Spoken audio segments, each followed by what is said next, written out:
Cool. That is muted. Alright, good. Don't have any looping shenanigans to deal with today.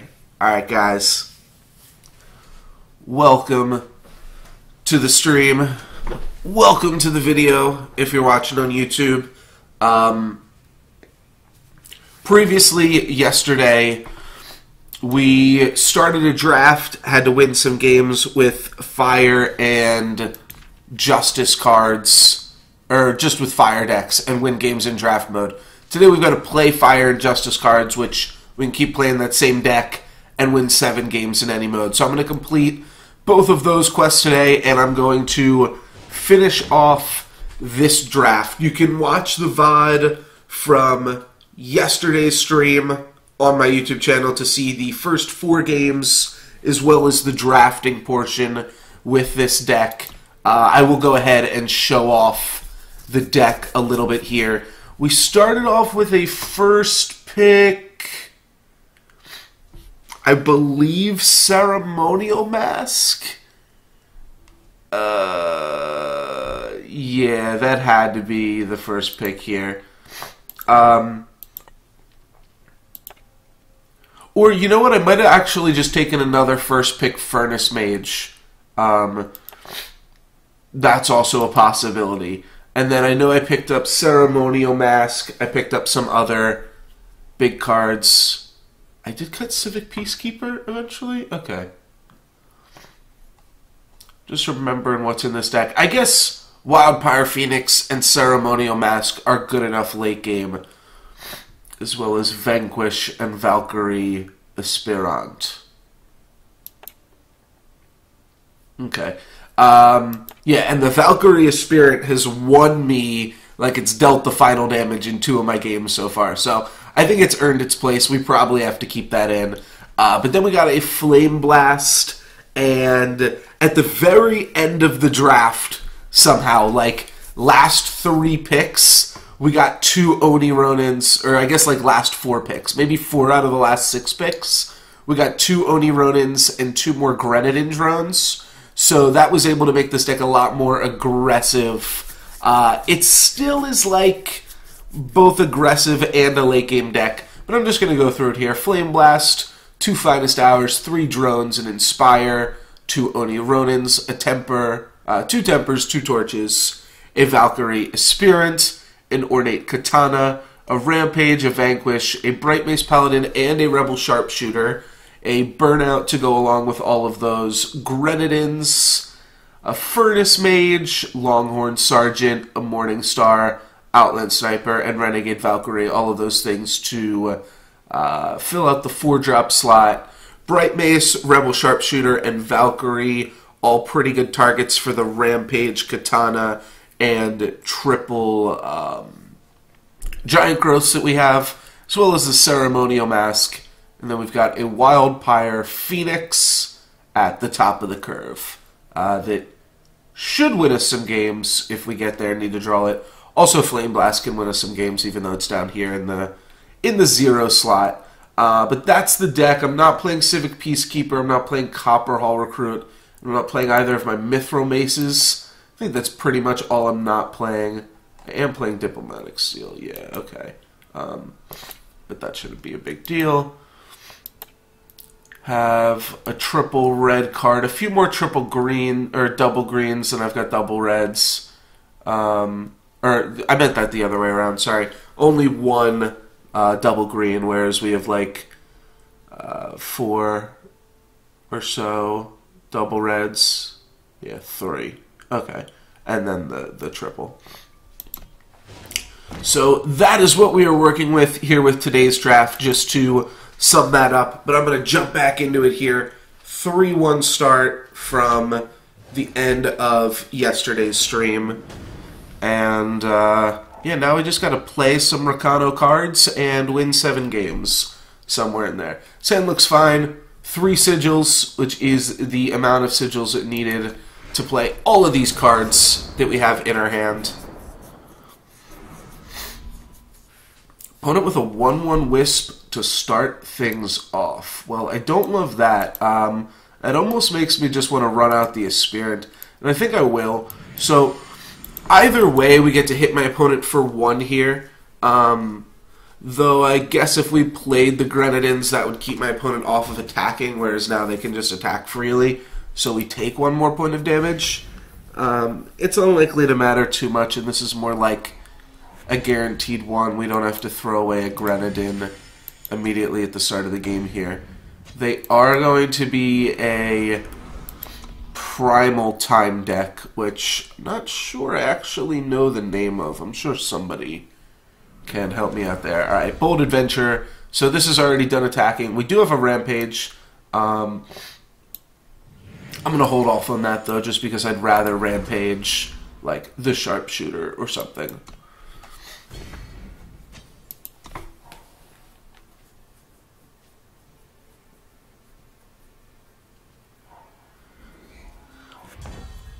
Alright, Temper's also pretty good.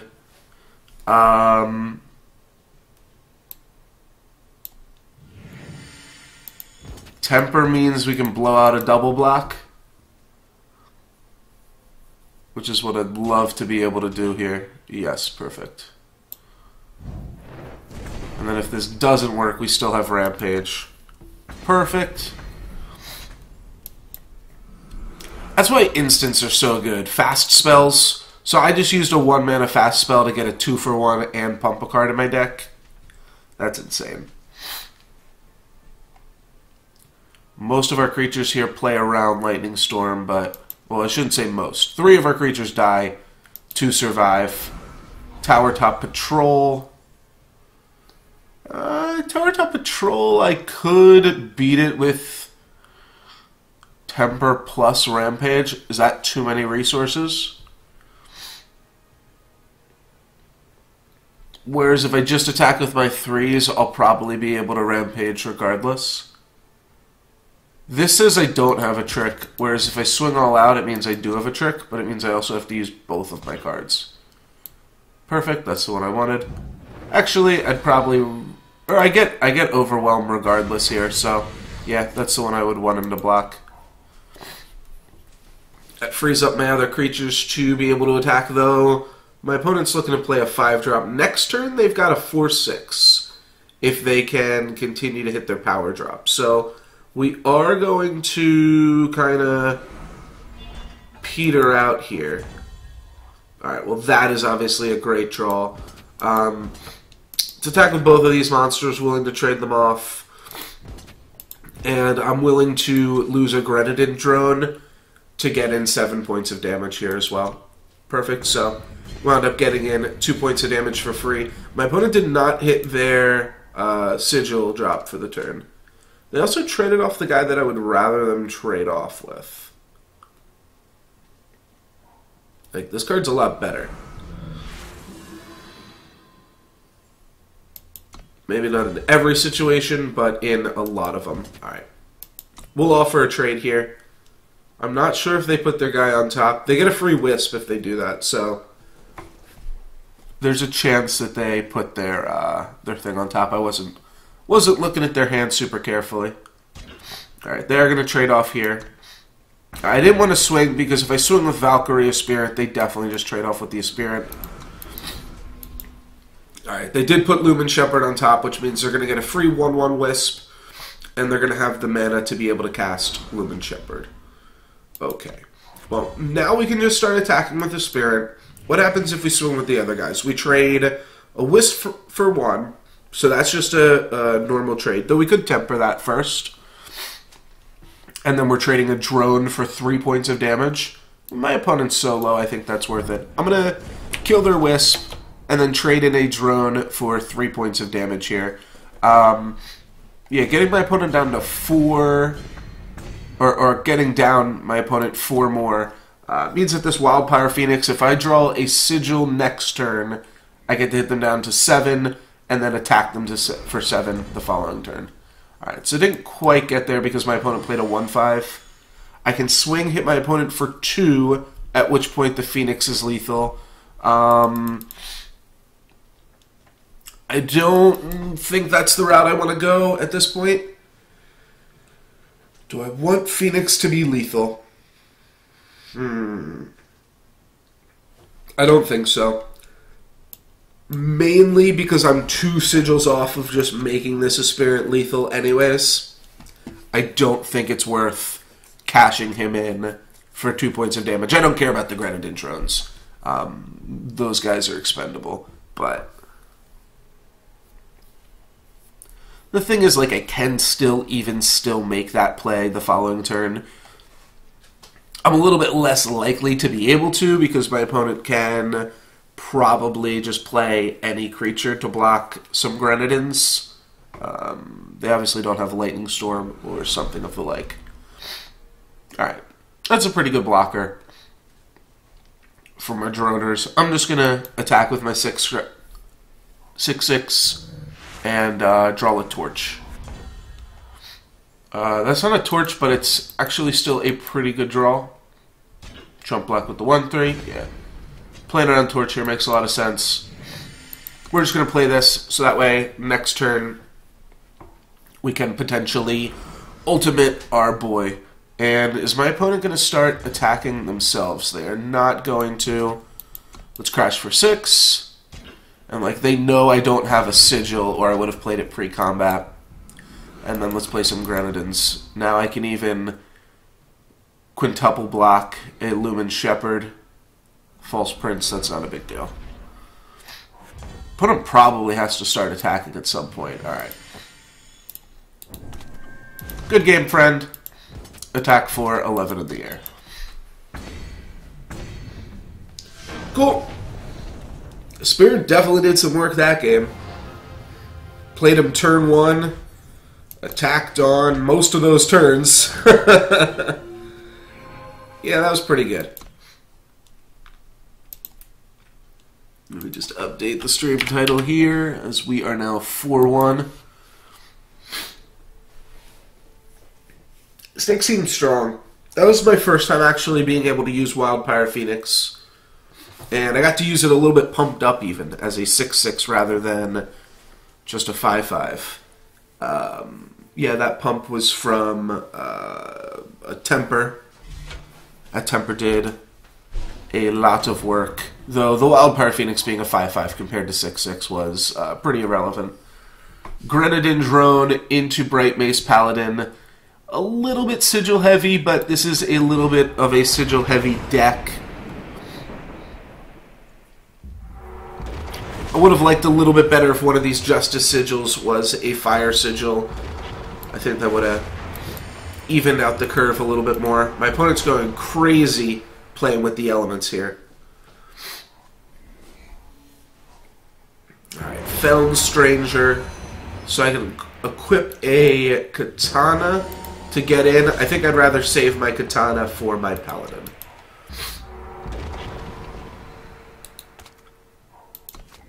Alright, we're going to mute my opponent because that's a little too much. It is a little bit too much madness there. Alright, they're going to swing with that. I'll save my Grenadin in hopes of blocking this Acolyte. I don't know how reasonable that is to expect, but we'll give it a shot. Interesting. Alright, I think I'm going to snap that off.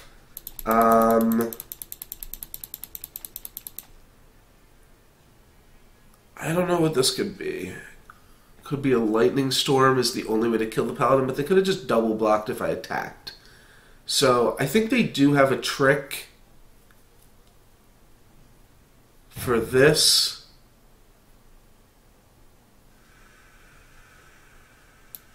And I think it's fine. Let's just get their cards out of their hand now so we don't have to deal with them. If this is just a Lightning Storm or a Temper or something like that. Alright, it's a Static Bolt. That's fine. That way we don't have to live in fear the rest of the whole damn game here. I'm going to hold on to the Katana in case I draw the double damage guy. We're not like super hard pressed for needing to play it here. Now we kind of are. I'll run it out there, pre-combat. Alrighty. Hit him for a nice little 6 action. If I had played the Katana last turn, I could have played Sergeant this turn, obviously. Alright, feeding time on a 3-1. Not too shabby. We'll hit him down to 16 here. I guess at this point I just want him to play something big and dumb that I can vanquish. Alright, they got a lot of colors going on over there. That lets them unlock their Amber Acolyte, and then they're going to silence my Sergeant. Okay.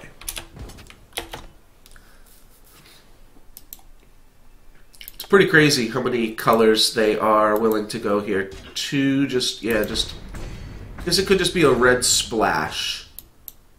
And if they're heavier in time, then a red splash is somewhat reasonable. But my opponent's made some interesting decisions this game nonetheless. Alright, there's the time cards coming out now. We can play and power up Valkyrie Aspirant should we draw it. We can vanquish anything big and threatening my opponent plays. Well, that I can block with Sergeant still. Alright, a little bit flooded now. But we do have some great cards in the deck, so getting a little bit flooded I'm not super worried about. Alright, if they bounce that, they still can't swing with the Fanatic. I'm just going to double block it. And they're going to Rapid Shot. That's fine.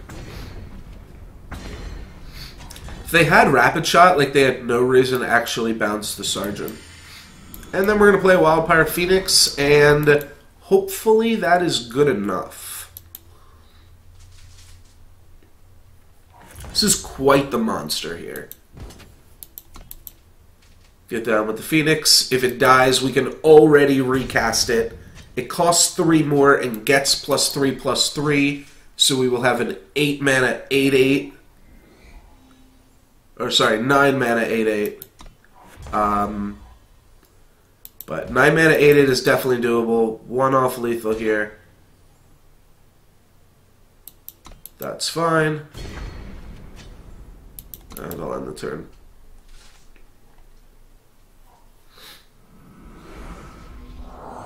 That's a pretty good one. Might be a little bit slow, and the fact is the Phoenix is never...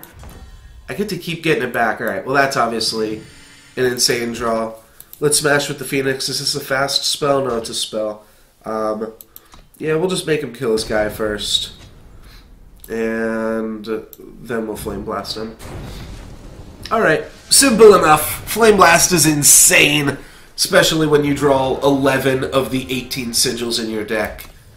That's going to make us 5-1.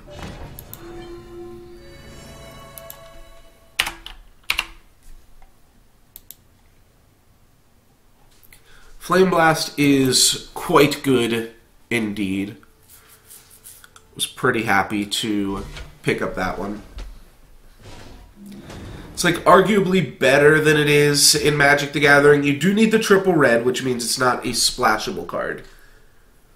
Well, this is an interesting hand. We have the Grenadin Drone. We've got 2 instants to keep our opponent off some stuff. I really like Morningstar, but I'm going to have to ship this hand. It's just too much can go wrong with it. This hand's actually better. Oni Ronin is a lot stronger of a start than Grenadin Drone. We can actually cast the Rampage and Torch OP. My opponent had an Echo there, which I don't love. It means we are going to have to be a little bit quick. Oh, and I don't love that they are black either. That means there's a decent chance that their Echo is like the 5/6 dragons. Which that card is just brutal. Alright, I'm going to torch this end of turn because we can't Rampage over it. So we're just going to have to torch that regardless. It's like the #1 card that I just torch on sight is the Gorgon Swiftblade. Because you just have to torch it. Unless you've got a 3/3 to play. Which maybe I could have drawn, but... maybe that was a reason not to just torch it immediately, but... Alright, Eye of Winter, a little bit annoying. We do have that 4-drop that can blow shit up. That draw would be insane on Eye of Winter here. Furnace Mage is the name, but not yet. We do have Aspirant as well, so my opponent's got to make the choice. Do they want to stun the creature that is more damage, or the Oni Ronin? Oni Ronin is the correct answer, because the War Cries will definitely add up. But that does mean that we get to hit my opponent for 3 across the board here. They're going to Herald Song. That is A-okay with me. Probably discard the other half of Herald Song, unless their hand is pretty bad. Could also discard a Sigil, I suppose. Feel like my opponent isn't flooded, even though, yeah, they discard the other half of Herald Song. That's normally what you do with that card, I think. Not totally sure. Oh, Burnout's pretty good. That means we've got a sizable amount of damage here. So let's see. 1, 2, 3. Opponents hit 19. 4, 5, 6, 7, 8, 9, 10, 15. We're actually super close. We're like another hit away still, but... And this is a fast spell, yes? Okay. We don't want to use Burnout until the very last second, obviously, because once we sacrifice Oni Ronin, then my opponent's going to start locking down the Spirit. Does this mean my opponent has like a Gruon or something? Yeah, they do have a ground creature. We are going to be able to temper that, so that is not a huge deal. Let's just temper that end of turn. Draw a Justice Sigil. You know what? That's a fine draw, too. Alright, so we attack. We can make it 5. 5 plus 8 is 13. Not quite enough. We need to hit my opponent for 3 more points of damage, which means we might have it next turn. If my opponent taps down Oni Ronin and plays a 3-mana ground creature, we'll sacrifice, Burnout, and torch them. Alright, they are going to play a Sky Snapper, and then they're going to go for that here. Alright. Rampage. So we're 1 damage off, right? 6, so it's 5. Yeah. 5 plus 5 plus 3. We're 1 damage off. We are going to be able to Rampage here and hit my opponent for 5, and then we can burn out for 5 and torch for 3. So we need to draw 1 more point of damage against my opponent here. Alright, they block. I Rampage, hit them for 5, they go down to 9. 8 points of burn in hand. We just have to hit them with Aspirant 1 more time. And man, is Aspirant doing work. I mean, we've drawn it every game, which, like, that's just its own thing. But obviously a 3/3 flyer for 1 mana is pretty good. Nobody's going to scoff at that. That is all their mana, so this is lethal. I'm going to sacrifice my Aspirants, hit them for 5, then we Oni Ronin them for 2, and torch them to finish them off. Do some BMs here as well. It's kind of BM. I'm also kind of trying to work up to playing 40 Rakano cards here. So that was kind of the reason for my BM play, 40 Fire or Justice cards in versus battle. But yeah, that was a pretty sweet showing. I didn't need to draw the Katana to win, obviously, though.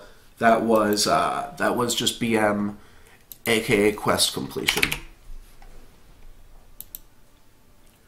Alrighty, so that makes us 6-1.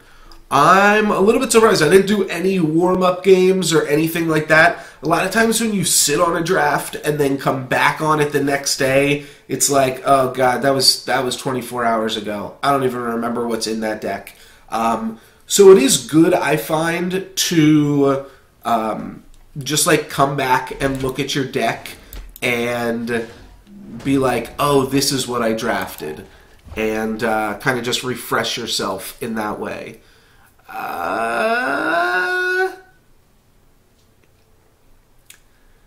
Sand seems fine. I mean, Furnace Mage is good. We've got the mana. I do think Furnace Mage is good. So, if Furnace Mage is good, this hand is good, right?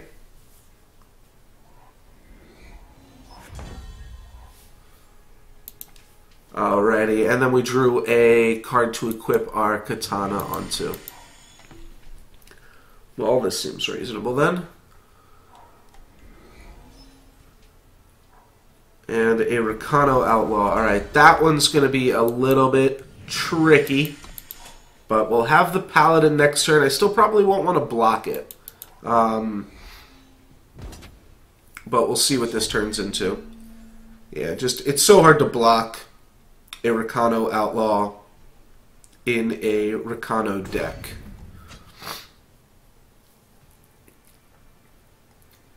There's just so many different pump spells that they could play. Endurance and Quick Draw is the other ability. Okay.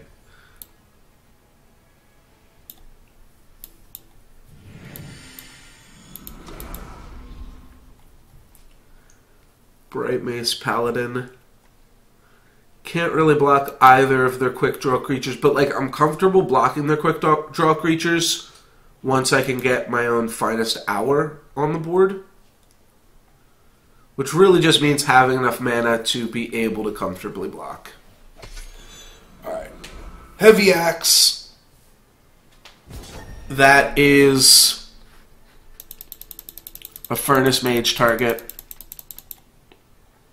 1/3.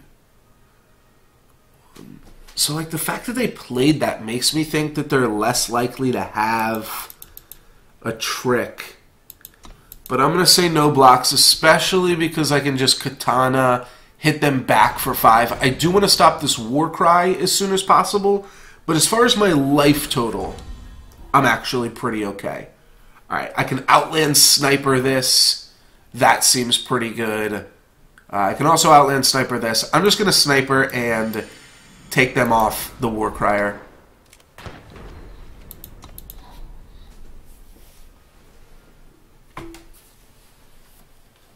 Next turn, I'd actually really like to draw a Power Sigil. And that will allow me to play a 4-drop and keep open mana for our Giant Growth effect here. So that's really what we're looking for. Feel like we're doing okay. Also, though, like, just being on the draw, and we've got more cards than our opponent. Alright, well, that is going to get Furnace Maged, or unless I draw a Vanquish. My opponent doesn't have their second red mana, though, which is pretty funny. Our life total's getting low, but we do have Finest Hour.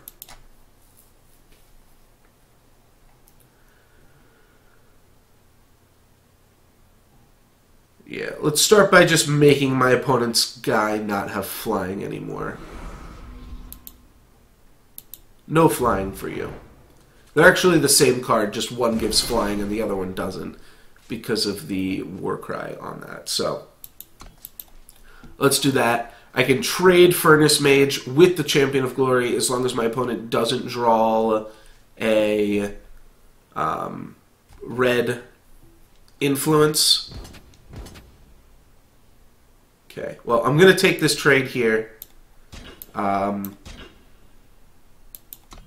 before we have to, like, double block this thing because it has quick draw or something.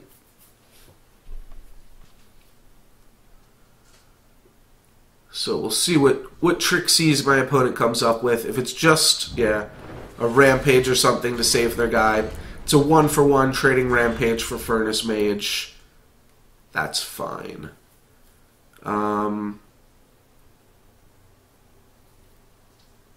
So what I'd almost like to do here is like Katana, and then once they think Katana's it, I Primal Growth. Because I can't get away with just Primal Growthing this. Seems pretty unlikely. What I could do is potentially double block, but if I just double block, they could get the quick draw here. So I don't really want to risk that. Let's Inspire first to see what we might draw. Maybe we can just draw... No, not Burnout. The Power Surge one would have been good, though. Alright. Let's go here, make a 5/3 lifelinker, and then when they block, because I think you have to trade with this now. They're not going to. Okay. Well, if they don't trade with this, then I can win that race. Like, they're dealing 3 or 4 to me every turn. Just 3. And I'm dealing 5 and gaining back 5. Which means I'm doing a 10-point life swing. They're doing a 3-point life swing. I definitely win that race. Oh, that's insane. Yeah, against a Rakano deck, they didn't vanquish last turn. I don't think they got it. Now they're going to be kicking themselves. It's going to be a tough monster for them to deal with. I could have saved it for the Renegade Valkyrie, though in a situation like this, pretty sure it's just correct to run that out there on the lifelinking creature. Alright, well this is going to be a blowout. Even so, they're going to rampage, then they're going to block, then I'm going to Finest Hour. Good game. And that should give me a 7-1 draft victory. That turn right there, an 11-point life gain. This gets -2 attack, sure. It still has 6 attack. What happens if we swing for 6 here?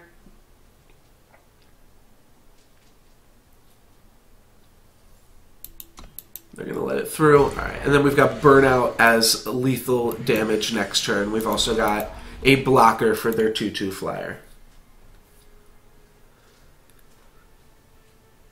This game ain't going anywhere.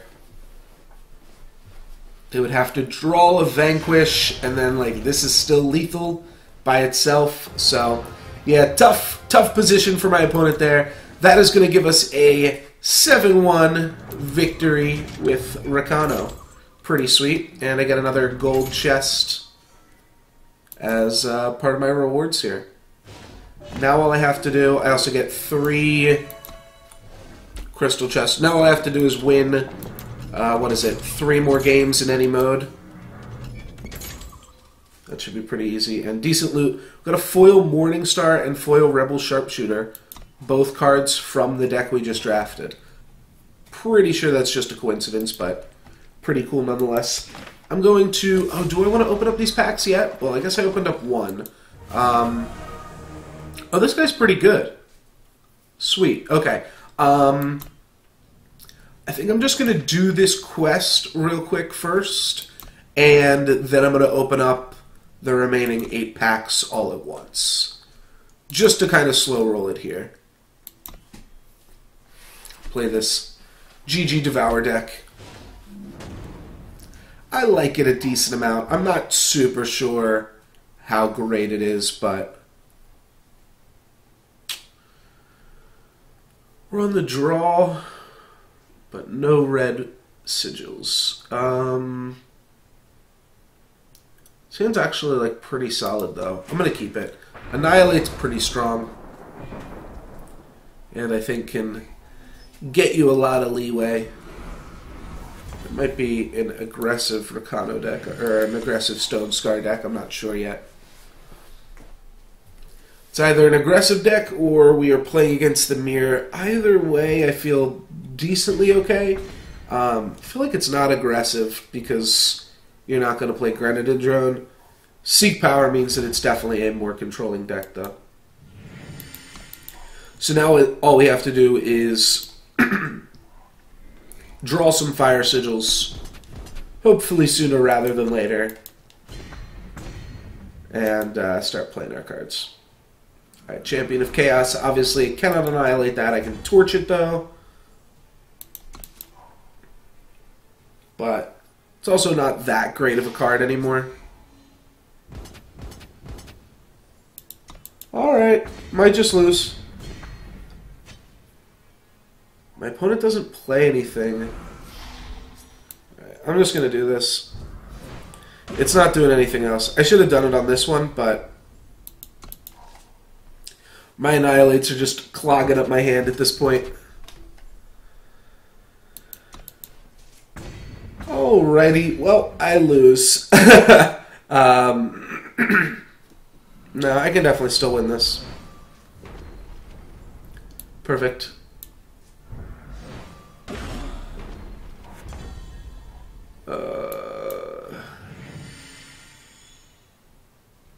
So this actually keeps us alive, while this doesn't. If I play Thornbeast and block, they hit me for 7, whereas if I play this, they only hit me for 5. So I've got to play this. I've got to rip a Torch next turn, or a Sigil with which to play this. Oh, well, now it's just lethal. Now it's 5+2. All right, good game.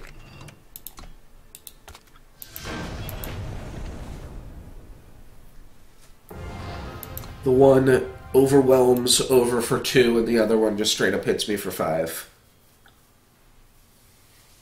I didn't realize they didn't actually even have overwhelm until that turn, so I was going to have an extra life point even. Alright, this hand looks fine.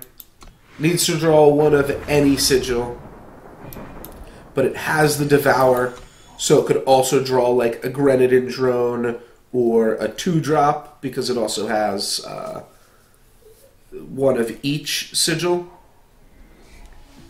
So there's a lot of live draws here. Any 2-drop or any influence. And I get to start casting cards. Alright, that guy's got Aegis, so it is not going to be our first Annihilate target. Devour is a little bit unlucky.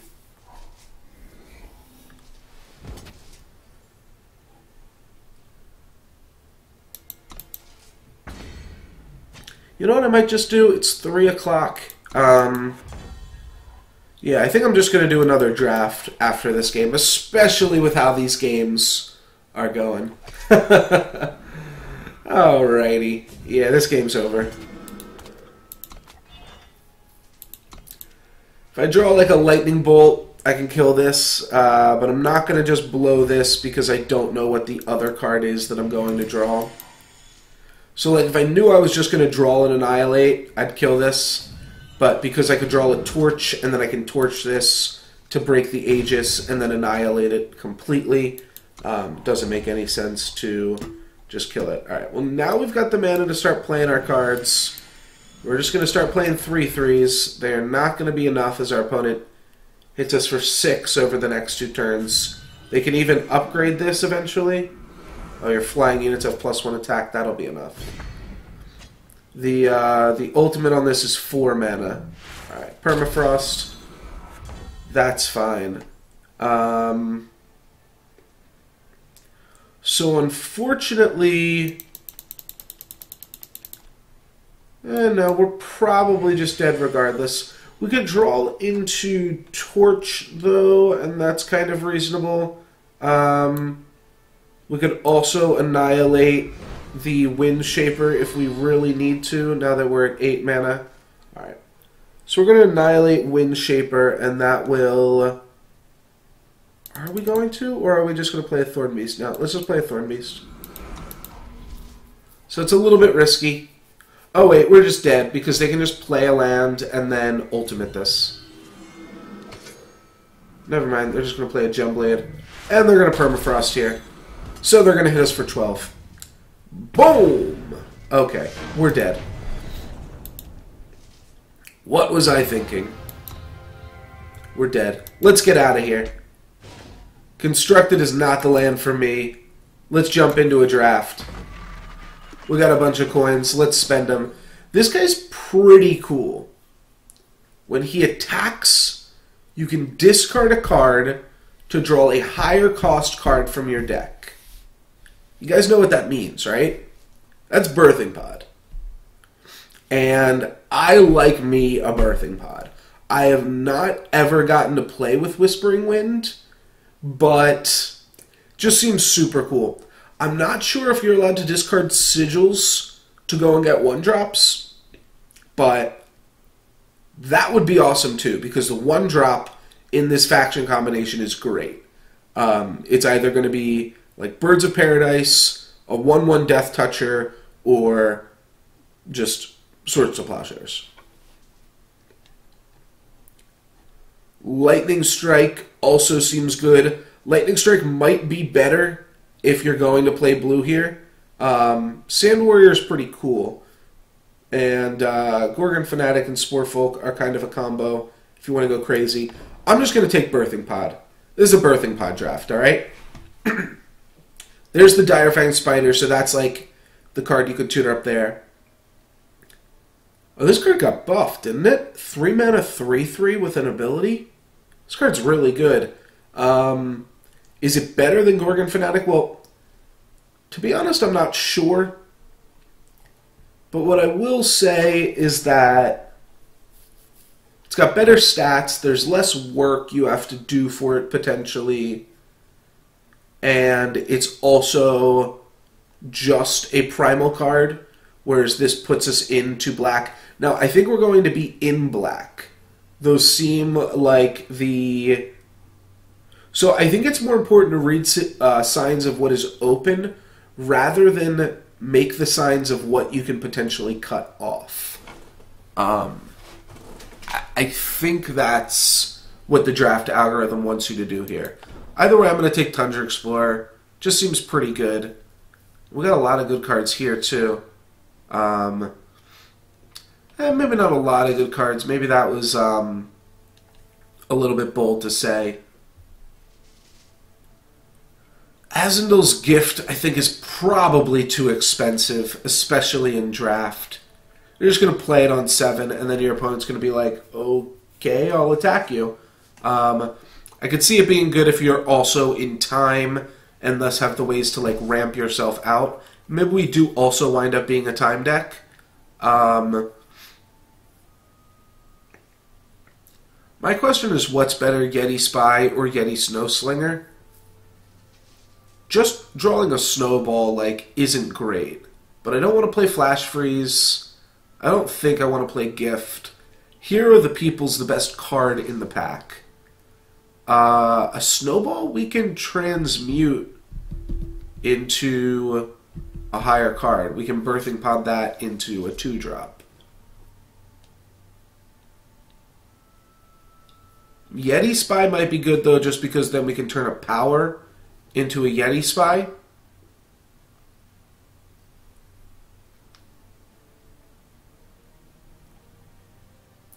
I don't think you get to tutor with Whispering Wind. I can't imagine that's how it works. But it still seems reasonable. That's cool, but not good enough. Amber Acolyte is good. Elysian Stranger is reasonable. Herald Song is actually a pretty nasty combo with Whispering Wind. Am I not live? Just looked over at Twitch and it was a screen from a long time ago. Alright, looks like I am live. So Amber Acolyte's the best card. Herald Song is actually like a pretty shit card. But it's a cool, like, Echo is really good with Whispering Wind. And just getting more Echo is just getting more cards. That said, I think Amber Acolyte is just enough better. Amber Acolyte also facilitates 3 colors somewhat more reasonably. Friendly Wisp is good, though I think hunting Teriax is a sweet one. So I'm going to grab the Teriax here. Twilight Raptor's good. Predator's Instinct is reasonable. I do kind of like Twilight Raptor. The Black Acolyte, also pretty solid. I think it's between one of these 2 cards, and like the fact that this is black doesn't really matter because this card's also black and it's the second best card. So with that logic, I'm just going to take the Raptor. I think we're pretty good there. This card only has 1 black in its mana cost and is a pretty big monster. Yeah, I think we're going to try out this 3-color combination. Sky Snapper's good. I've got the chance at another Amber Acolyte, though. I see every time I play against somebody that is, like, top 200, top 100 in draft, every single time, they're always playing a 3-color deck. However, when your only time cards are Amber Acolyte, that's kind of awkward. Like, maybe I would just rather have the Sky Snapper, because I'm not even convinced I'm going to play time yet. Sky Snapper's good, too. Alright, let's take Sky Snapper here. I'm not convinced I'm playing time, though Tower Top Patrol's reasonable. Elysium Banner, pretty solid. Not going to play Ambassador. I will consider Snow Slinger, and I'll consider Find the Way as well. So, Umbran Reaper. I only own 2 of them. It's a good card for Constructed. It's not going to get played in this deck, though. It just can't be. Yeah, it's really, really unlikely. Right? Yeah. I mean, with Find the Way does do a decent job in adding to it.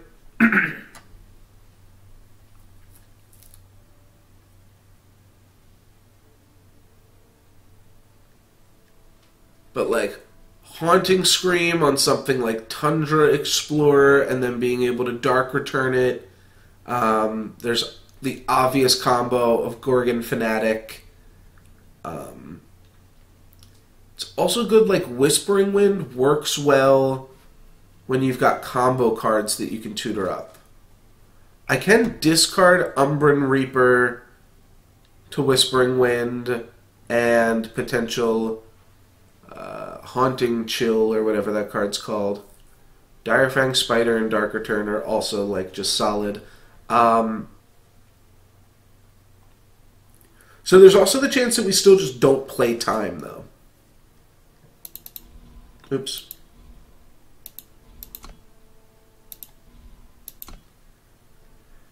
Like, we're 50-50 to play this. We could just splash it. And then we play Umbran Reaper. This card's actually, like, super strong. Alright, let's take Umbran Reaper for a few reasons. For both constructed purposes and for the purpose of the draft. Suffocate or Execute? Is Suffocate better? Oh, Execute costs 3. I have no idea if Suffocate is better than Execute.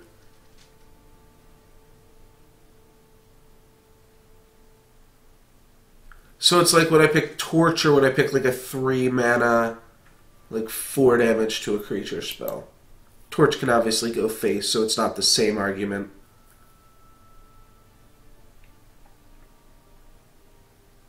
Because just being cheaper just opens you up to a lot more things. It's sorcery speed too, so it's not really as good as Torch at all.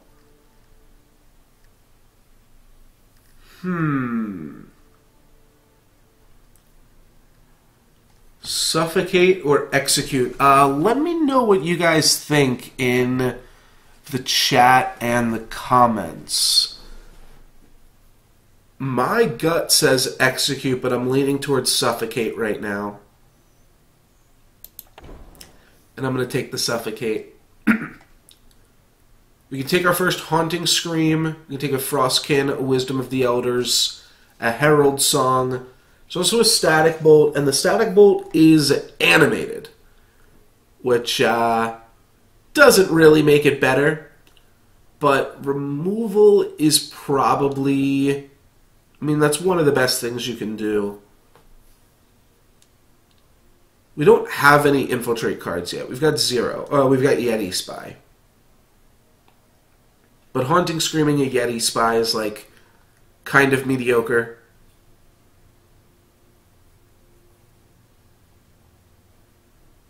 Wisdom of the Elders I would take before I took Herald Song. So I think it's between Wisdom and Static Bolt. And I'm just going to take removal over the card draw here. Wow, okay. So removal, Flying Bomb, and an Infiltrator. Whenever you draw a card.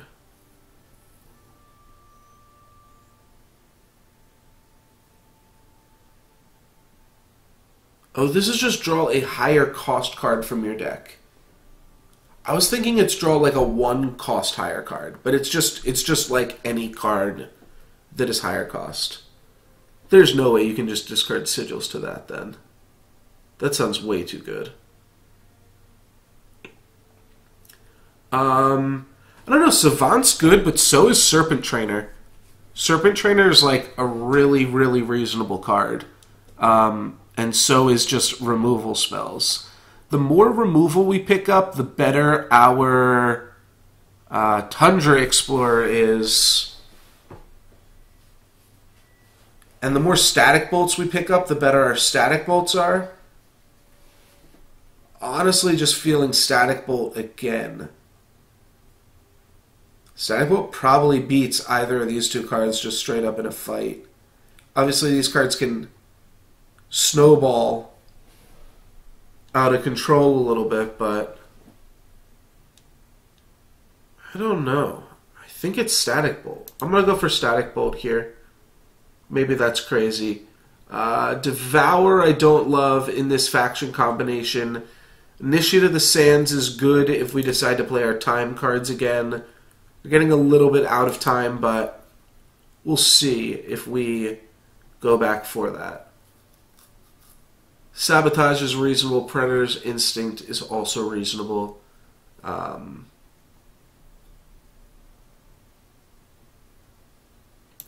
Let's take a Sabotage. And I'll take another Sabotage. Oh, you can go over here and then your cards immediately don't go in the deck? I never knew that feature. That is super cool. Okay. Rakdodon. Sure. Alright, not picking up anything here. Alright, well, Direwood Beastcaller. That's the biggest infiltrate card. That means we're going to want to pick up any levitates we find. We've got 0. But what we do have is kill spells. Suffocate, Static Bolt, Snowball. Not too much. But I think we can still make this work. We're only halfway through the packs. That just means we draft around it as hard as we can. And what kind of thing do we want here? I think Oblivion Spike is good.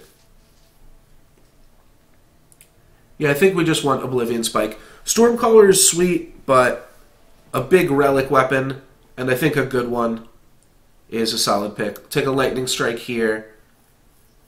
Sky Snapper or Zenon Destroyer. Could also just take a Feln Banner. I think I am just going to take a Feln Banner here. Yeah, I don't care enough about the other cards. Blood Beetle's good. Scavenging Vulture is about the same thing as Blood Beetle.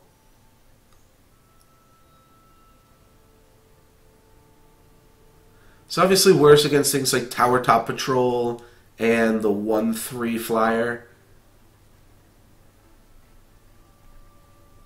Second Sight works well with Tundra Explorer in multiple ways. I'm going to take Second Sight. Fate, draw a Snowball.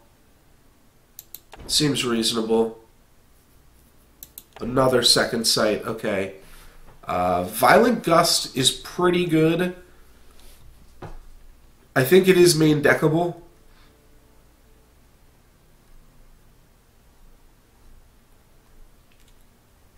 We've got a lot of flyers, too. It means we really just, I'm snap picking any levitates we see.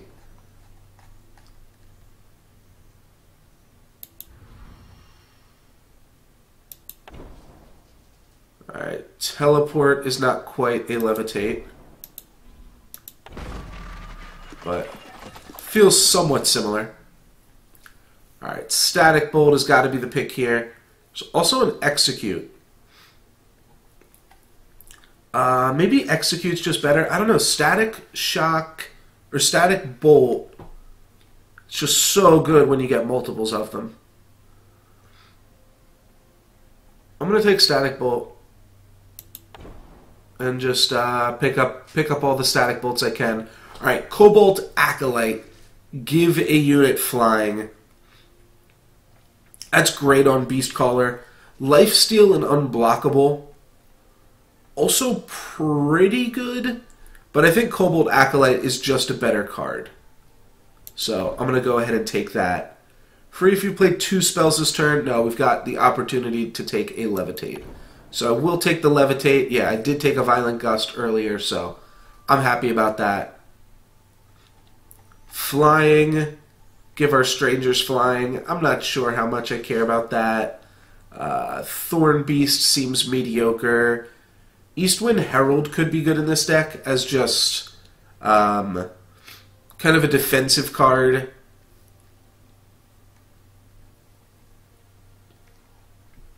Could also take Herald Song when we've got things to dig for. Herald Song also kind of works with the Haunting Charge, or whatever that's called. 1, 2, 3, 4, 5, 6, 7, 8, 9, 10, 11, 12, 13, 14. So 14 means that we've got 25 cards in the deck. 2 of them are Sigils, and 1 is Atariax. So we do actually want more cards in the deck, so I could see taking a Herald Song here. Haunting Scream, well, that's the one that we want to play it with.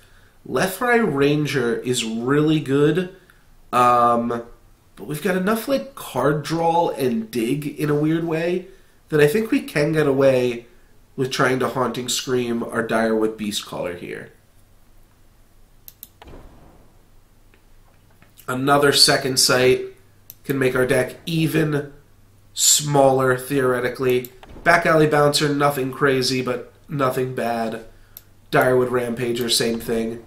Just some big meat. Sky Snapper's good for the tempo. Sabotage we will not be playing, but I think I want to take. You know what? I'll just Rare Draft. That's fine.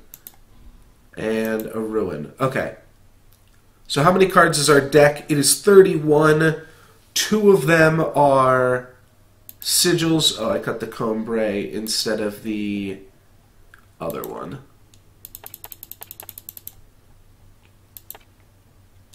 So we're going to play Elysian Banner if we play the Teriax. I don't think we're going to, though.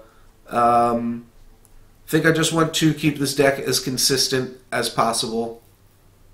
There are a lot of weird things going on in this deck already, so let's not make it even weirder. This would be a 17-land deck. Now, this is definitely at least an 18-land deck. We do have a lot of cheap cards, but I don't know, like Yeti Spy, Yeti Snowslinger. Those cards definitely do not impress me. If we got both of them, that means this is a 19-land deck. That could be too low. Let's see, what else are we not playing? If we play the Teriax, we could play Teleport as well.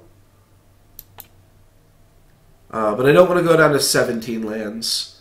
What are we not playing in our color? We do have 3 Second Sights, which are just 2-mana cantrips, really. Could play an Aractodon. That dude is plenty expensive. We do get to draw snowballs off our Second Sights, but that is the only thing that we are doing with them. We can also use them to set up Tundra Explorers to draw an additional card that way. I could put in a Sabotage, which doesn't seem that unreasonable. Oh, do I want to play Elysian Stranger? Probably not.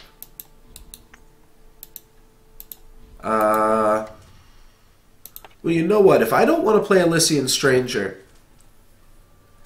26, that's 25, so this is 20 lands right now.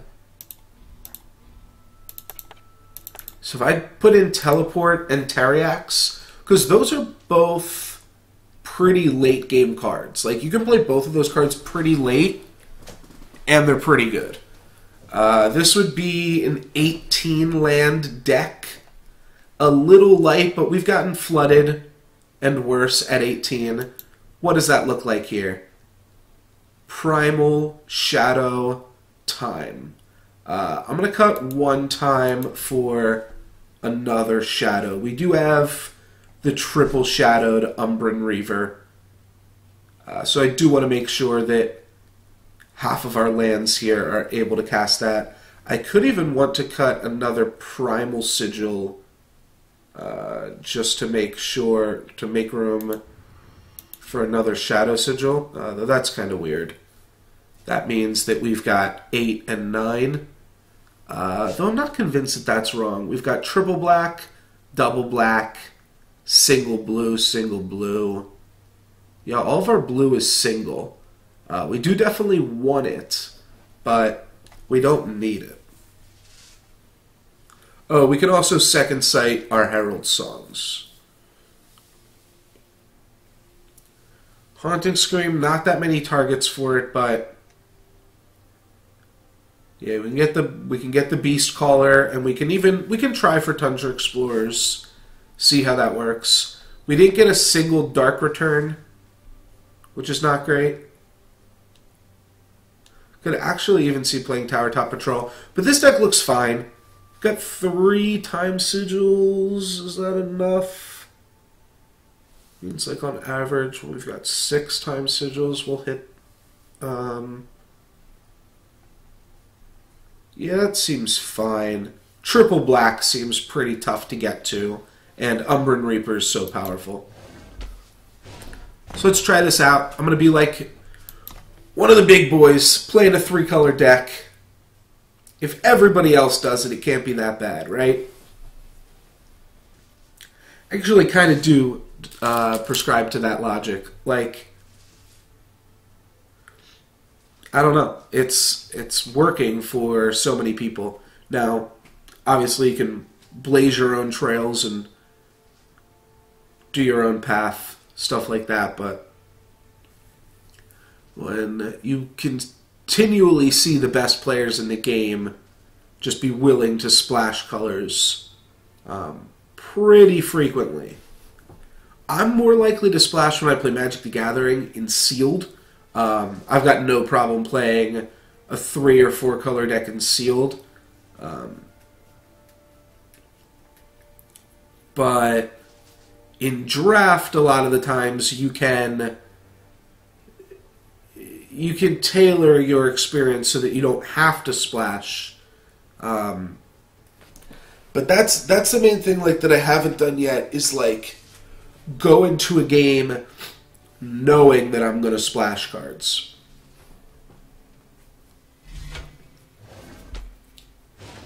Be wrapping up the stream a little bit after 4 today, so only a little bit more time with this deck. Definite redraw on this hand.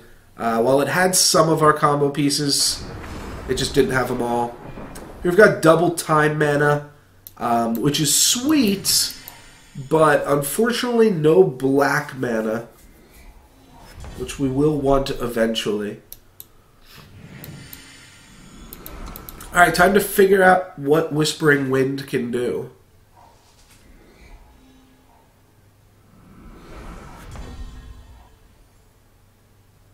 I kind of hate that they have this for our Snapper. Sweet, it will let me get rid of Time Sigils. Oh, that's really sweet.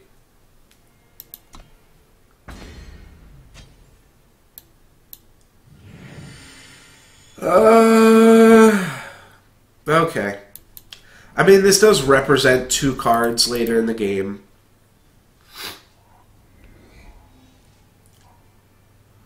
Okay.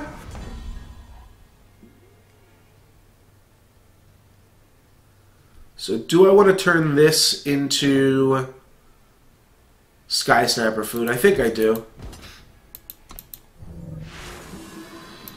Let's discard Primal Sigil. Twilight Raptor, okay.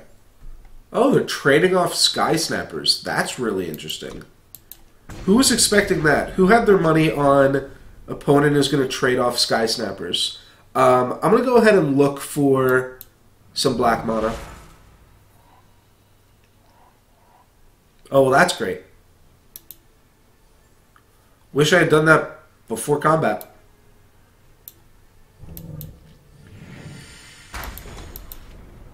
Could have held on that to that for a turn. I'm pretty unlikely to get punished there, but wowie!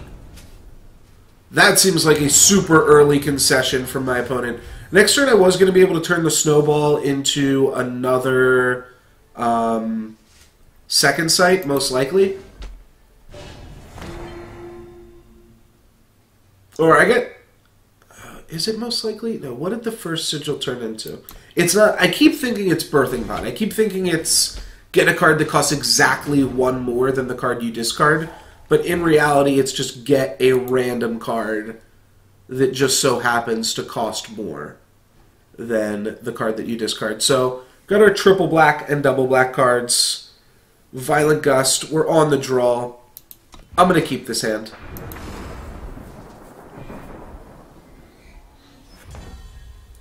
Snowball. Not too shabby. Okay.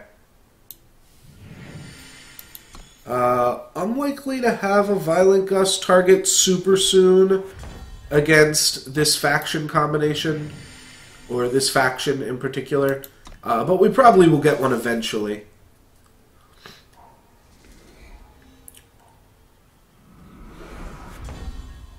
Yeah, that's not a great draw. Alrighty. 1, 2, 3, 4, 5, 6, 7, 8, 9. Next turn, if we don't draw a sigil, we'll just have to snowball my opponent's face. Alright, we got there.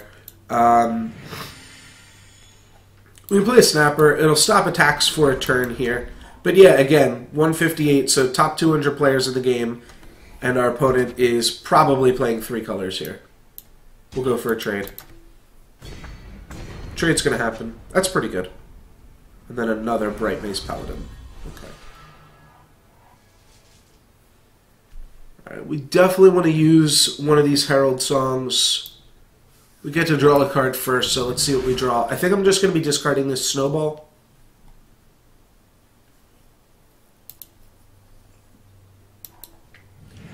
And it's not a fast spell, so I'm just going to use it now so that hopefully... Alright, sweet. Elysium Banner. That means I'll be able to... might not mean I'm able to play a 4-drop next turn. You know what? I have Cobalt Acolyte plus Violent Gust. That's a combo. I want to hang on to Umbran Reaper.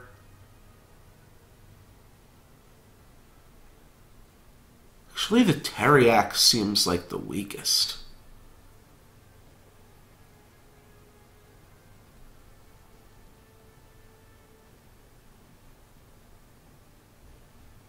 It really does, right? Against an army of 3/3s? Like, I just want creatures with higher toughness.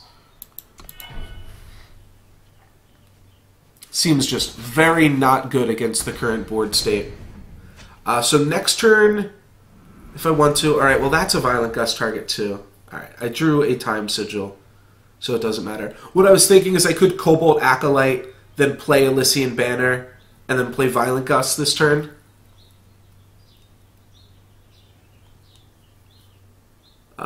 I can't play Umbran Reaper just yet. Maybe could have just discarded Umbran Reaper. I think I actually just want to play Time Sigil and play a 4/4. I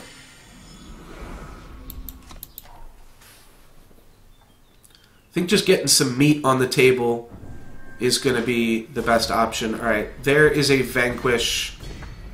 We will have Oblivion Spike to get us back in the game, sort of, here.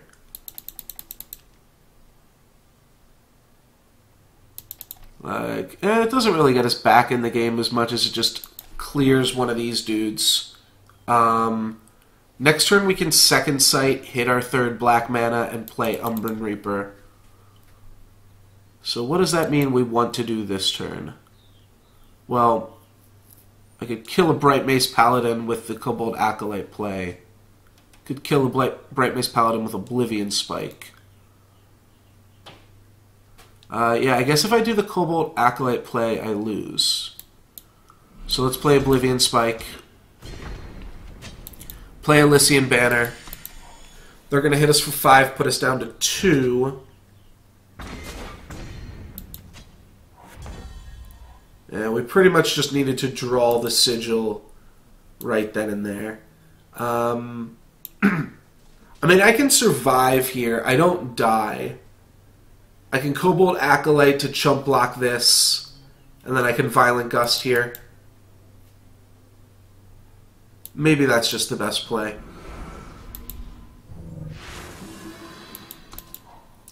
This is the absolute safest play that I could take. Yeah, Plague is going to kill us here. I'll Second Sight. I know we're dead. Static Bolt. We did hit the Shadow Sigil. It wouldn't have been enough.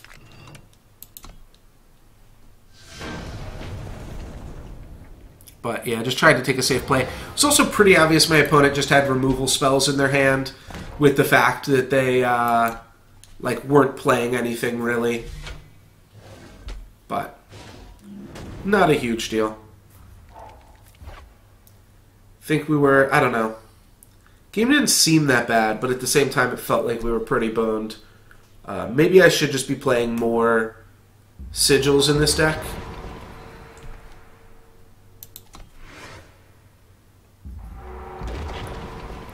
Alright, well we got Haunting Scream, Levitate, Beast Caller, Acolyte, Static Bolt. We actually got everything except for Primal Mana, which is pretty crazy. So yeah, I can dig this for sure.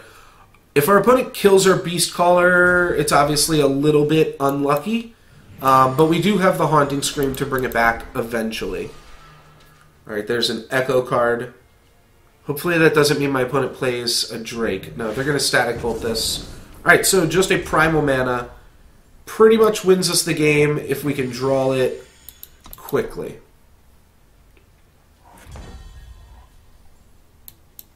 Alright. Want to use this to buff up one of my... Oh, my opponent's stuck on 2 power.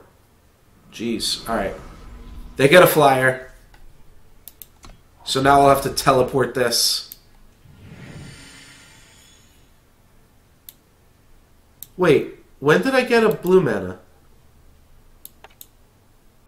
Did I just play that? I played that last turn?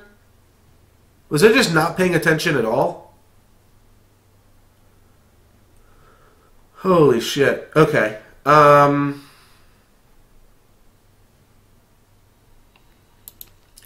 Let's just let my opponent attack me for 1. I don't know what the hell I was thinking. I've made a huge mistake, haven't I?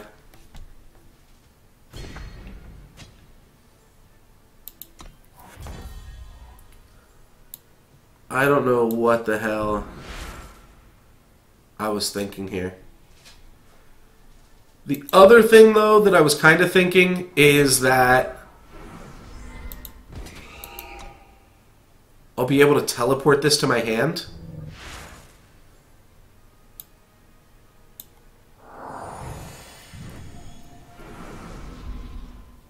But I definitely should have been able to hit my opponent for damage already. And now they're just not going to attack with this. Yeah, this was dumb. I definitely,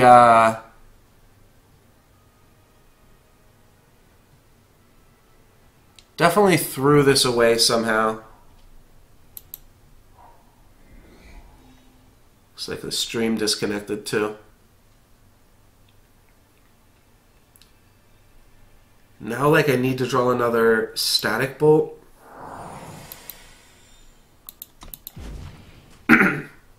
Yeah, I just didn't see that I drew a Primal Sigil somehow. I don't know how the hell I did that.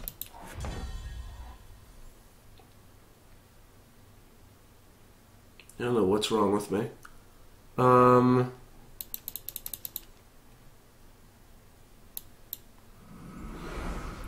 Obviously, my opponent knows I've got a Flying Charge monster. They're just echoing away. Man, this game was totally winnable. I had everything, and somehow just completely threw it away by not noticing that I had a Primal Sigil in my hand. I'm going to have to go back and watch this one, because I am not sure what I did.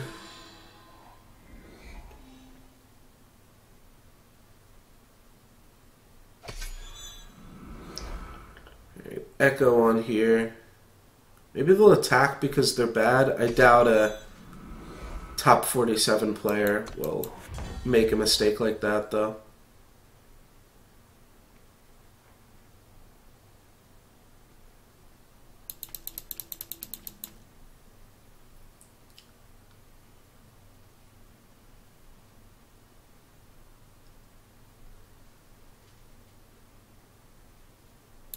All right.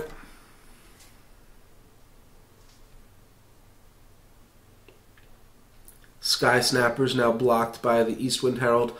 Luckily, it's only ornamental daggers that my opponent has been echoing. Means they've got one more dagger, right? I'm not sure if I'm not sure what the Twinning Ritual copied. No, there's not even good space for my Teriax.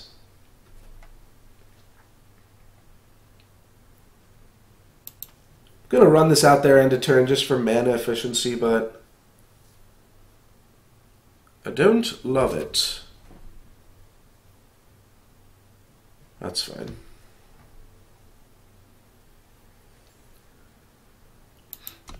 So what I think I want to do at this point, give this flying, static bolt this.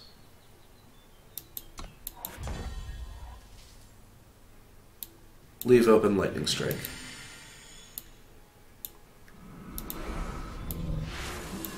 Going on a different game plan here. We're just playing flyers. We don't actually have to Lightning Strike this. We can block it with our 2/1.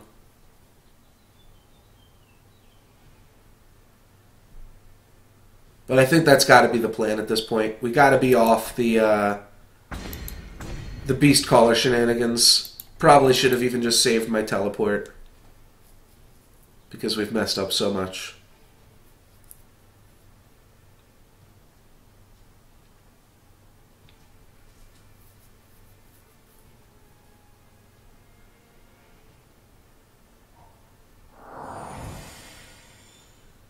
Dispel. That's fine. I can levitate it for damage if I want to.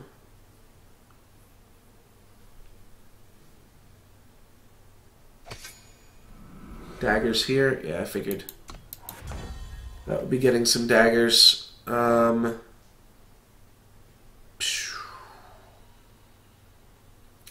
It's like I can't even play Sky Snapper. My opponent's just like completely blocked off my whole deck. Need to draw Gust of Wind, actually. That would be great. Start trying to draw some cards.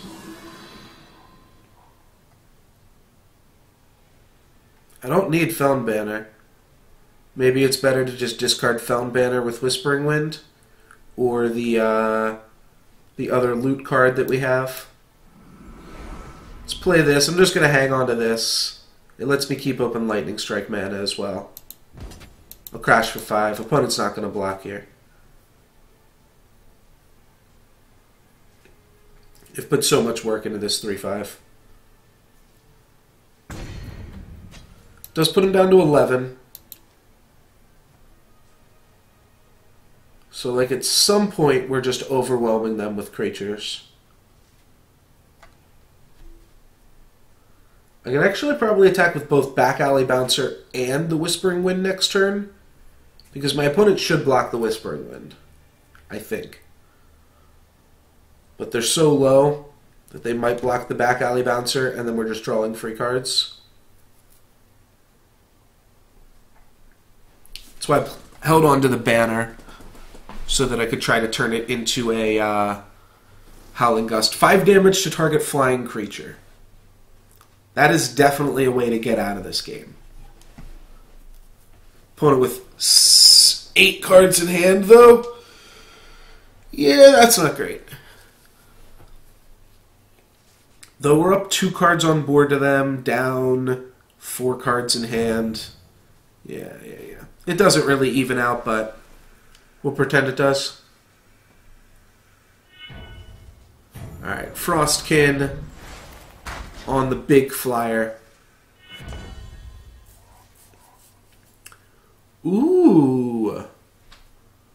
Okay, a Snowball. Snowball can do some work in 2 different ways. Means that Back Alley Bouncer threatens to just kill the Herald, and it also can be transmuted. So let's just hold here, especially because keeping our Snowball... Or wait, is it a secret, or do they know about it? I think they know about it.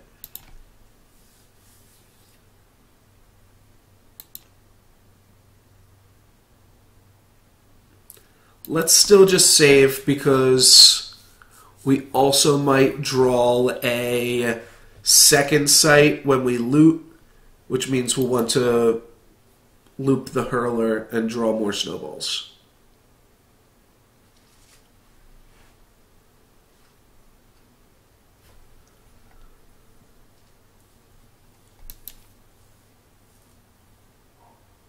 Alright, Frostkin stunning the same dude. Yep, makes sense.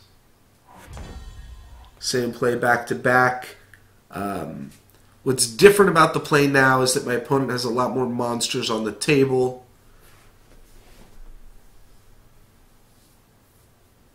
Do I want to play a Felon Banner? Do I have any double blue? I don't think I do. No, I don't. Alright, we still have access to Lightning Strike, so I don't see us just dying here. And I'm not holding on to this for information, I'm holding on to this because I might want to loop it with a second sight.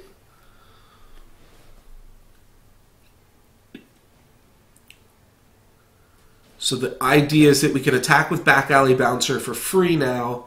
If my opponent ever decides to block, then we trade it with Snowball for the East Wind Herald.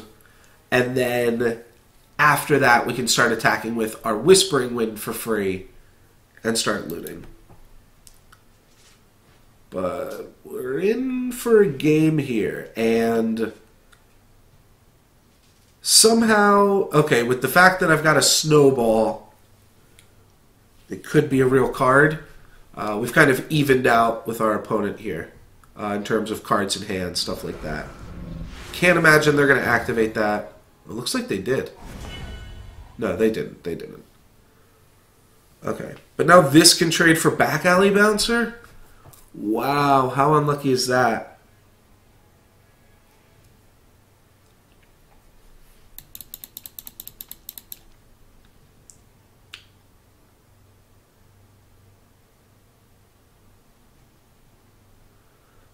That's pretty unfortunate.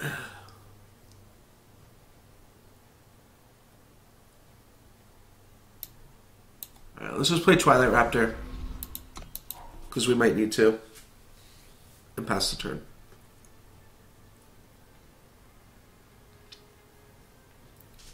Really couldn't see if my opponent put another... There wasn't like an animation, but I'm not sure if there is an animation. Maybe it's just something that can happen really quickly. They just hover over the card. Alright, that's going to silence the Bouncer. Which means the Bouncer is now just locking up the ground.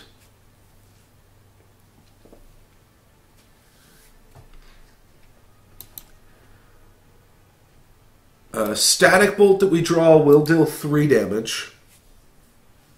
The following Static Bolt will deal more. Yeah, I just want to hold on to this guy for as long as I can. This Jotun Hurler. Your flying units have +1/+1, eh? I could definitely see an attack here now. But we don't get one. And I have no creatures in my graveyard? You've got to be kidding me.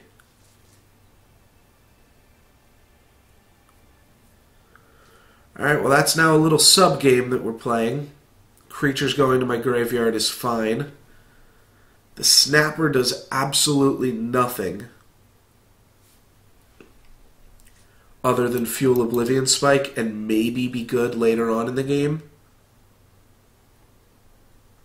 Okay, if I draw a Static Bolt, then I can trade Static Bolt plus Snapper for Herald.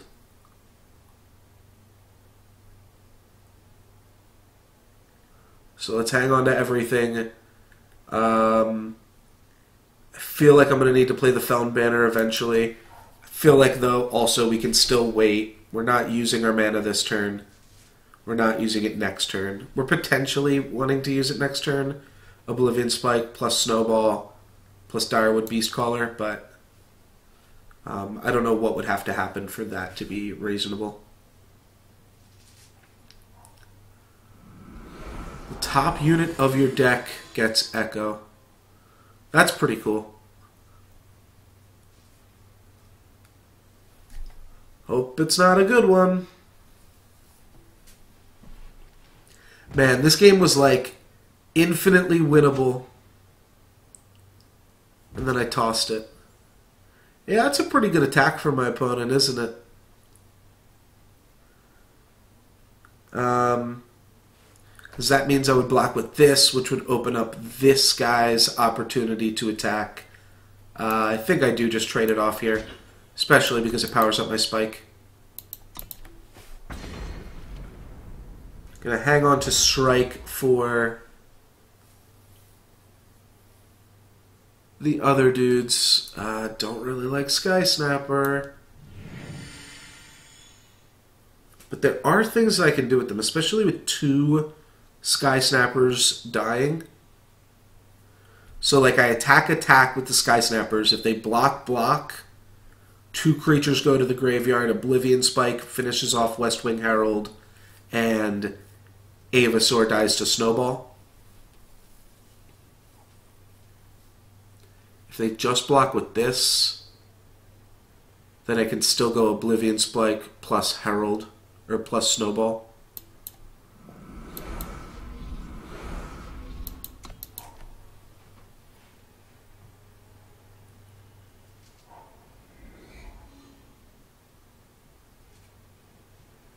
Playing the Sigils now because of Lightning Strike mana. Of course my opponent has another Sky Snapper.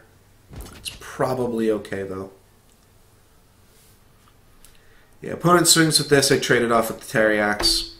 It's not a big deal.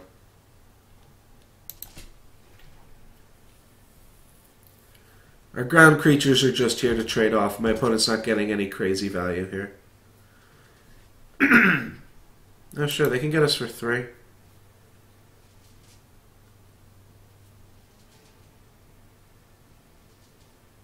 That actually lets me get more dudes in the graveyard.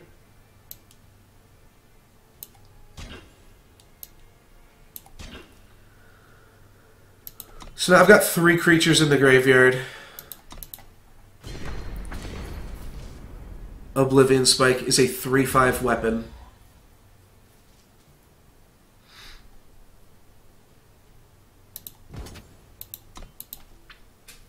See what they block with. I've got Snowball, Oblivion Spike, and Snowball and Oblivion Spike to finish off based off whatever they block.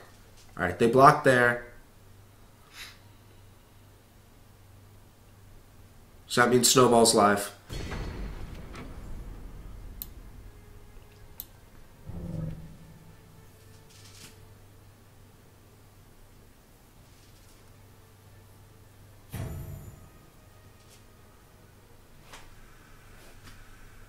What are they thinking about a teleport? Shit.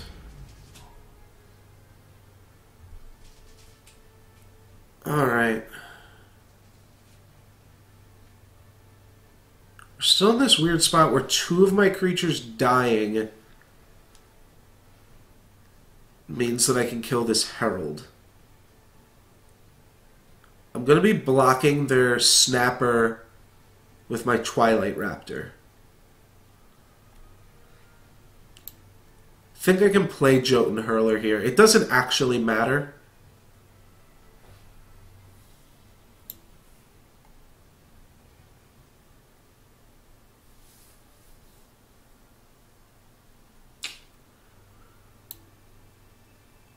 Yeah. 4, 5, 7, 8, 9, 10.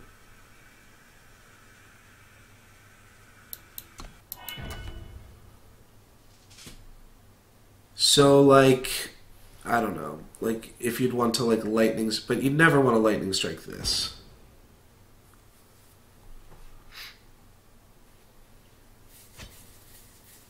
The reason to not play Jotun Hurler is so that my opponent would be pressured into attacking with their other cards.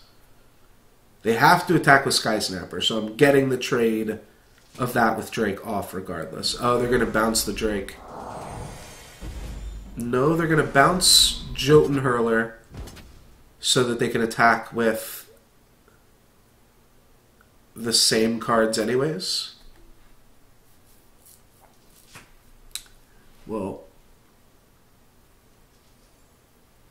that's the best lightning strike target that I'm going to get.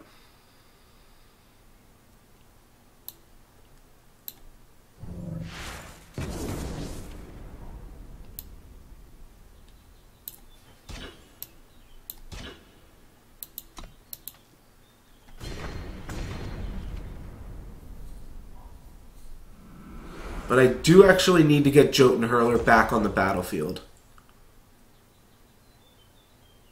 Wow.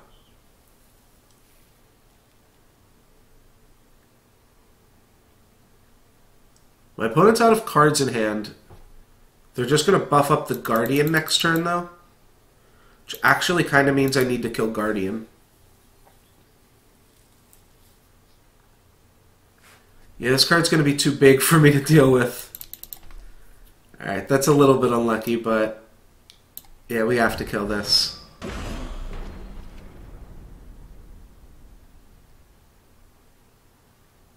And then we play this to block the Praxis Displacer. Alright, and now if my opponent attacks with either of these... Oh, an Echo card? You've got to be kidding me. Oh, right. Wow, how good was that? Pretty decent. No blocks here. Got the Oblivion Spike to finish that off. Do I want to trade this in for a thing? No. But I can't use it to block. Yes, I can. I make them swing all out at the Oblivion Spike, and then I get to activate the Beast Caller.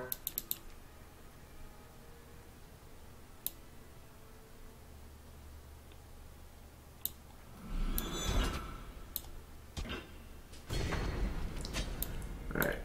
I can play a Sigil now here. So now they have to attack. If they want to kill the Oblivion Spike, which I'm not actually convinced that they do want to kill here. If they attack all out at the Oblivion Spike, they know about the Beast Caller. So I would block the Tower Top Patrol, take 4, all of their dudes would be tapped. Because if they just attack with any 2 of them, I chump block the Nesting Avasaur.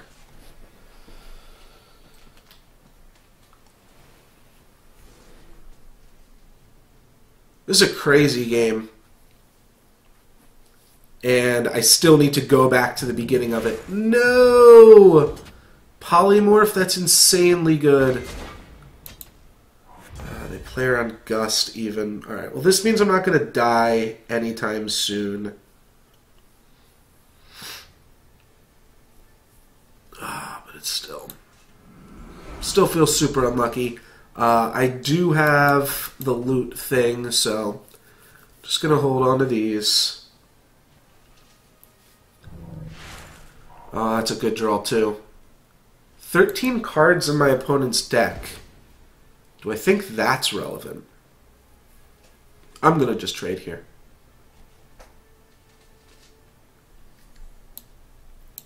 I think there's more things that just punish me for holding on.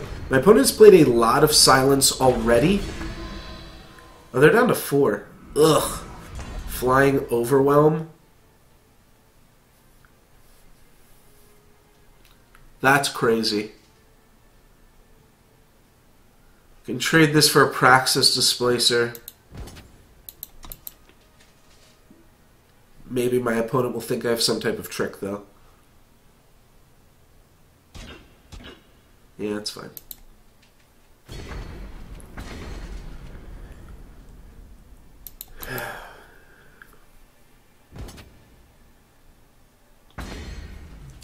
Yeah, now we're dead in 2 hits. Alright, here's Herald's Song. That's a start. It's effectively a draw 2. And then Second Sight. Oh, we're just going to draw 3 Second Sights this turn.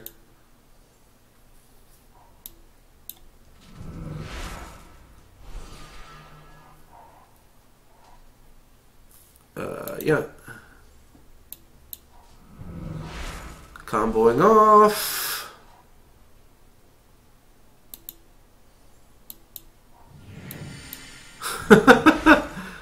Alright, there's the Violent Gust.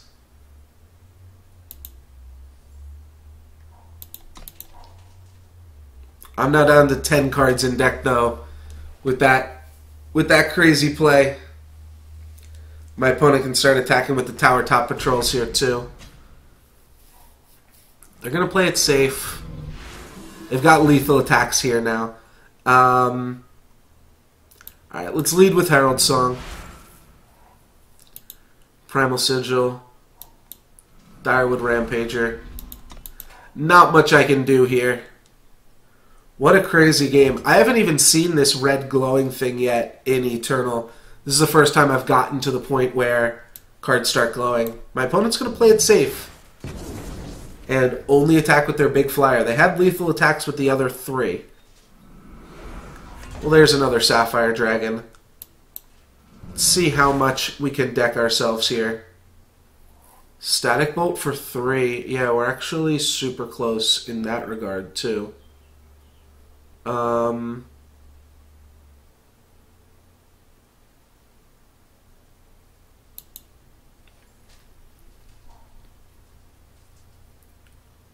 Alright, well, hold on now. 4, 5, 6. Oh, this guy's got Trample.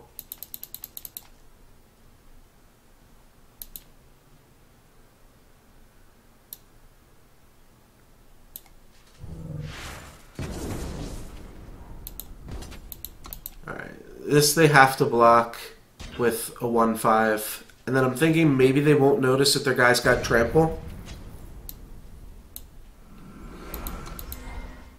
They probably will.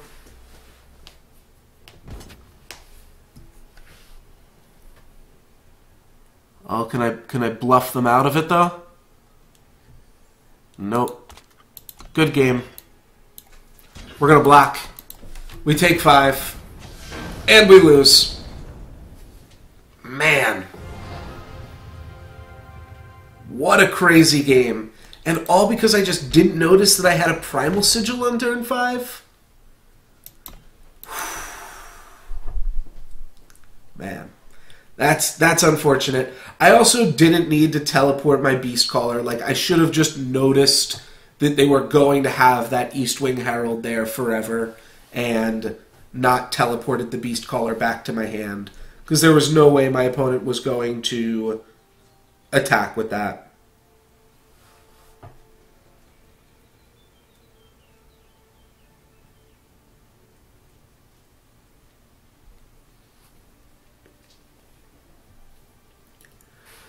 But what does that make us? It makes us 1-2 here. That's a pretty disappointing start for a pretty sweet deck. And like that game we actually had all Ds. We really just had everything and messed it up. Oh, Tundra Explorer was one of the last few cards in our deck there. Violent Gust, Back Alley Bouncer. I'll redraw this. The second sites with the Tundra Explorer were cool, but not cool enough. This guy's ranked 5th. That's pretty sweet.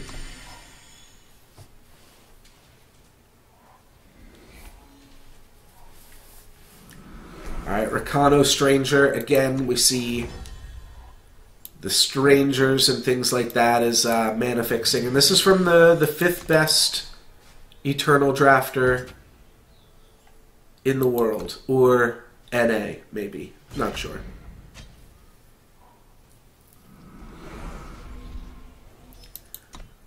So maybe we can learn a thing or two, eh? I'm not doing anything crazy this game. I'm just going to play a Direwood Rampager. No thank you.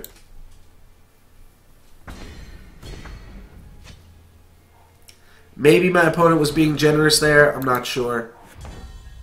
Don't feel like I need to take him up on that offer, though. I could Levitate plus Violent Gust one of their guys. Might actually do that.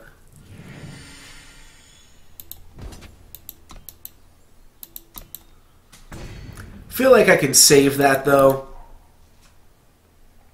In case we need to do that in some kind of crazy combination. Yeah, like, I'd much rather do it on this guy here.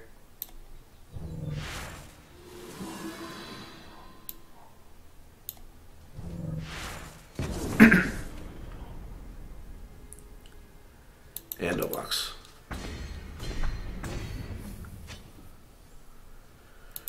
Alright, now we just have to not lose the game. We'll see if we can do that.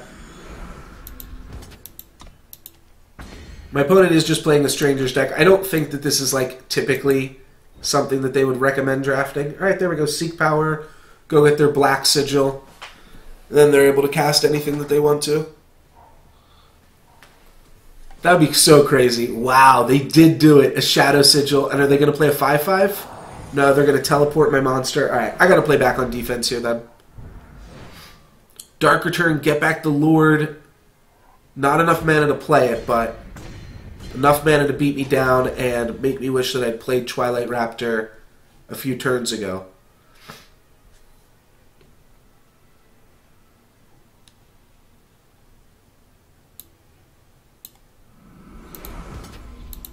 Oh well. Nothing else to do at this point. I'm not going to block one of their 3/3s now. I'll wait until I can double block it with Whispering Wind. So I block a 3/3, take 5, go to 2.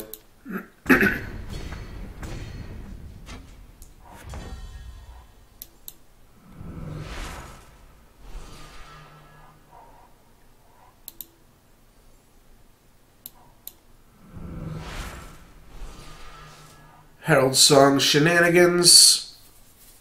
Discard this. Play another one.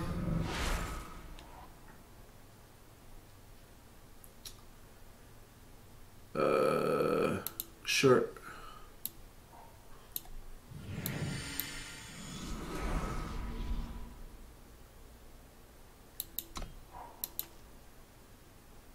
Yeah, now I've got to chump block the Bold Adventurer. I go block, block, block.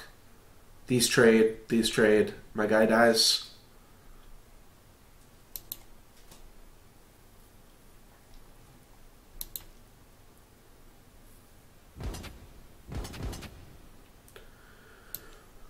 Okay. Definitely wish I just traded off that Twilight Raptor a bunch of turns ago. Alright, that's not how it works in this game. Wasn't sure. So, I'm dead.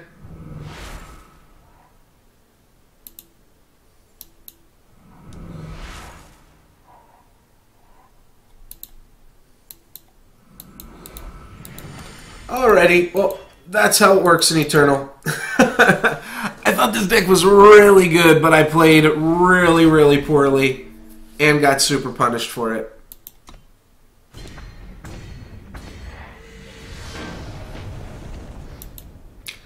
And Zooches stays the number 5 ranked Eternal player in the world. Alright. That's going to be enough of this here. I think I have to play like 1 or 2 more games to pop open this daily quest here. Yeah, 2 more games. Alright, we'll go into ranked then and just finish this off here.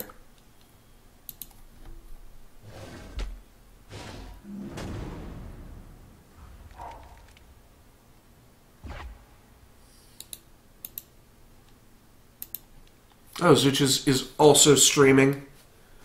We'll go over there.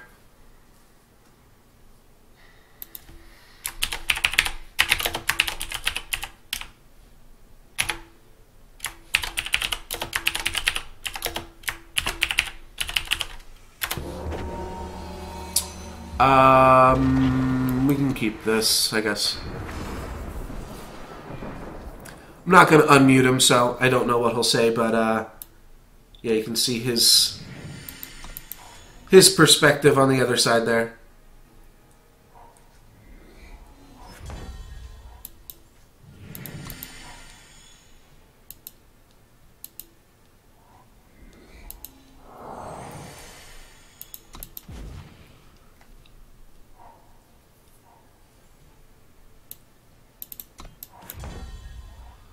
Alright, just keep playing this stuff.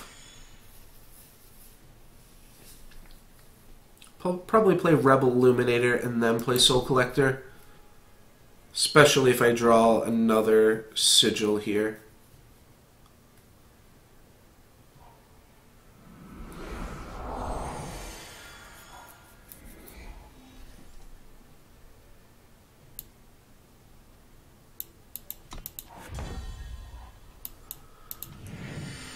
I'll just play this first anyways. Really don't want to trade off my Rebel Illuminator for a Temple Scribe, but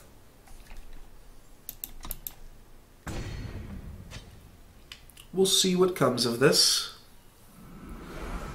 Nor do I want to trade for an Amber Acolyte. Nor do I want to trade my torches for those creatures, so we'll see. I guess I'll trade Illuminator for Acolyte. Larg. Hoping I can get some torch value. Nope. Well, now I might as well just trade this guy off. It's just a vanilla 1/1. I almost want to trade this off sooner rather than later before it just becomes a silenced creature itself. This almost looks like a Vault of Praxis deck with how many 1/1s my opponent has been able to put out on the battlefield. Just a silly draw from them, I'm sure.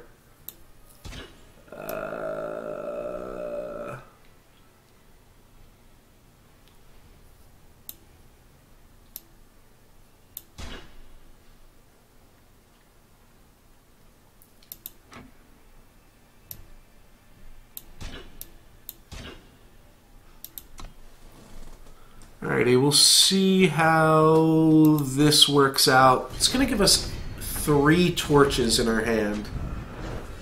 So, we've got a lot of removal here. Can almost just burn my opponent out at some point. Alright, Dark Wisp is pretty good. Dark Wisp is definitely inferior to Temple Scribe. You don't gain a life, and it's much more easily silenced. But if all my opponent's doing is grabbing some power sigils here, I think we're fine. I think this is going to be the last game for me, though, guys. After I finish this one up here. Alright, that happens automatically. I can't torch in response. I can free my guy here. I think I will do that.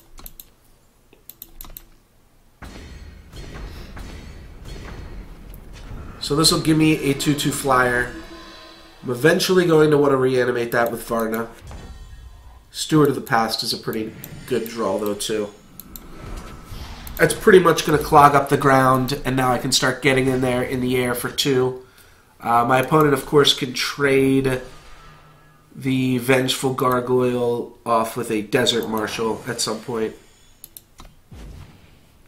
They didn't have it right there in their hand because they would have played it, but they could draw it soon. They're just getting a bunch of sigils.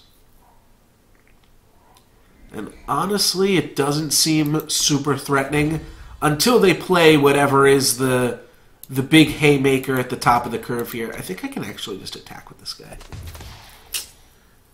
Alright. We'll bolt this.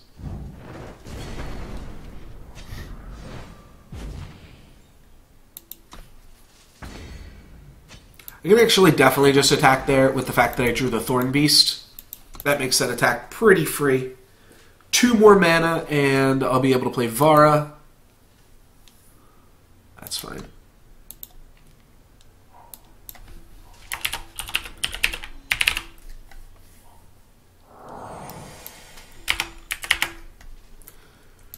Your units get +1/+1. Alright. Can't stop that. I will respond to a second one by torching this one, though.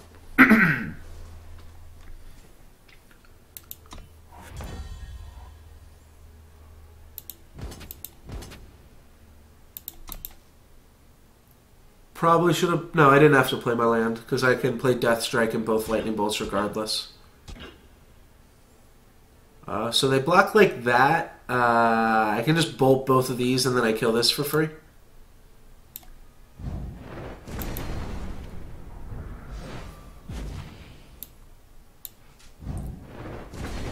Opponent thought they were making a safe block. And the awkward part... I don't know, I mean, I also could have just let that happen and got a 3-for-1 off my opponent.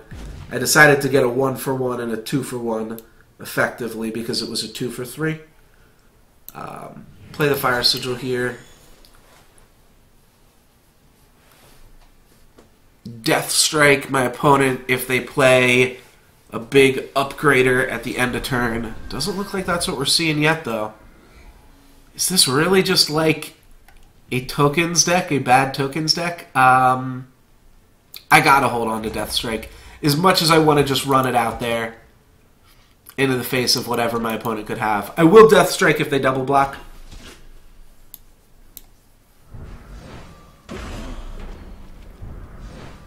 Yeah, I mean, that's just good value. So now the field is clear for my opponent to do whatever they want. They can also Wrath the board here. I think I would rather play the Dark Wisp if they're going to Wrath the board.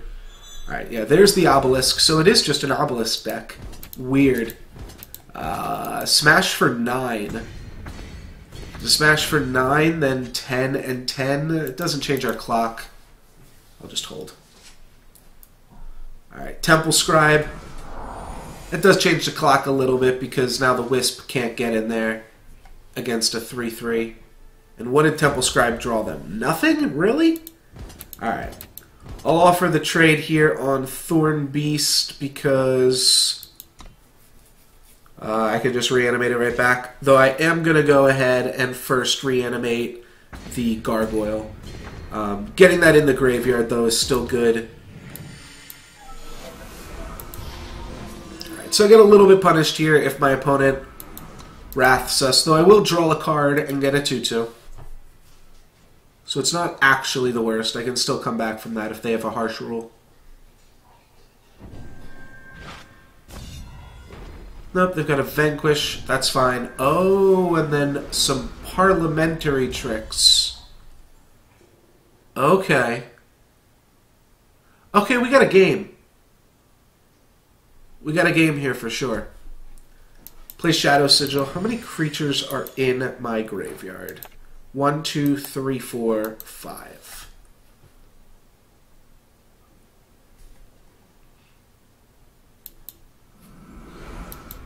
Okay.